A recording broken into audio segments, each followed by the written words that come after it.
part of the trial, the issue is whether or not there was a full recount. And it's the contestant's position that there was not for two reasons. One, there was not a manual recount of the DRE votes, as would appear to be mandated by Section 19253. And two, regardless of that, there was this switching of methods in the middle of the recount. It's alleged that that can be done to game the system. That can be arbitrary because it's up to the challenger in the election to decide. They have the discretion to decide which precincts are counted first. Apparently, it would be argued which precincts would have manual recounts or which would have the electronic recounts. That it could be just chaotic. First, it appears to me, let me just make a couple of findings. It appears to me that all the votes were counted. That's been the testimony of the registrar of voters, and I accept that. Now, the question is how they were counted. It seems to be the real question. But I would find that all the votes were counted. And I would say that there was no need to count the provisional ballots. They are called provisional for a reason. I understand that to mean that there's something external to them that puts them in question. And we heard testimonies to that. Sometimes people, they might be in the wrong, they might be at the wrong polling place. So people could say, well, I don't remember if I voted absentee, so I'm here at the polling place, I want to vote now. I mean, there's a mechanism by which the poll workers, as I understand, say, all right, you can vote provisionally, then we're going to test that to see whether or not this would be a legal ballot. And that's outside the ballot itself. So if it was determined on those certain percentage of those provisional ballots that they just weren't eligible, they weren't legal voters, they were in the pool of ballots, there would be no reason to recount those. That's how I see it. So I can't imagine why they would be counted.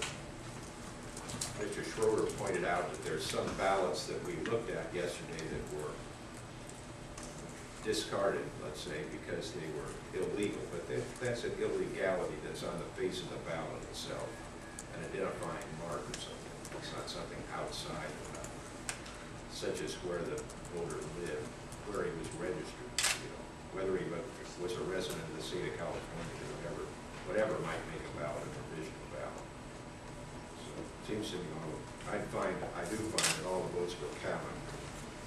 Now, just as an aside, I also want to find, but I think it's important, that I find that the registrar's office acted appropriately. I don't find any evidence of malfeasance or arbitrariness or capriciousness or fraud or, I forget the laundry list of comments there, but I find I was impressed with the registrar's office and how they voted, how they acted in this matter. I don't think that's necessarily relevant, because I think the court has to make an independent decision, particularly when it comes to the ballots. We did that yesterday. But I just wanted to say I was impressed by how the registrar's office conducted this election.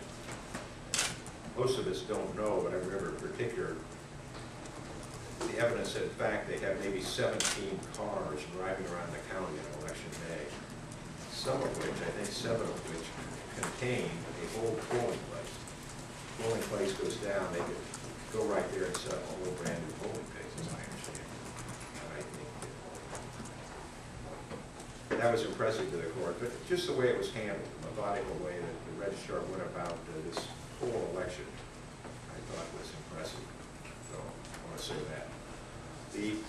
This contest turns on these two sections, 15.627 and 19.253. And it appears to me that there is just a conflict between the two, at least if you read them on the surface. I'm kind of repeating what we've heard over and over in the last 3 days, but let me just say that on 19.253, B sub 1, if you read it literally, clearly states that the VVPAT, the voter verified paper audit trail, shall be considered the official paper audit record and shall be used for the required 1% manual talent described in 15360 and any full recount. You read that literally. Any recount would have to have a recount of those VVPAT votes. Now, it said these were passed at the same time by the legislature, and I accept that. But they seem to be in conflict. Under 15627A, says if in the election which is to be recounted, the votes were recorded by means of a punch card voting system, we didn't have that, or an electronic or electromechanical vote tabulating device, I take it we had, the voter who files the declaration requesting the recount may select whether the recount shall be conducted manually or by means of the voting system used originally, or both. Clearly, if that would conflict with a code section that says for DRE voting, you have to use the VVPAT. So there's no choice on the part of the voter who files the declaration. And or means nothing. There's no or to relate to any. If you compared that section and tried to make it consistent with 1923, as we're urged to do,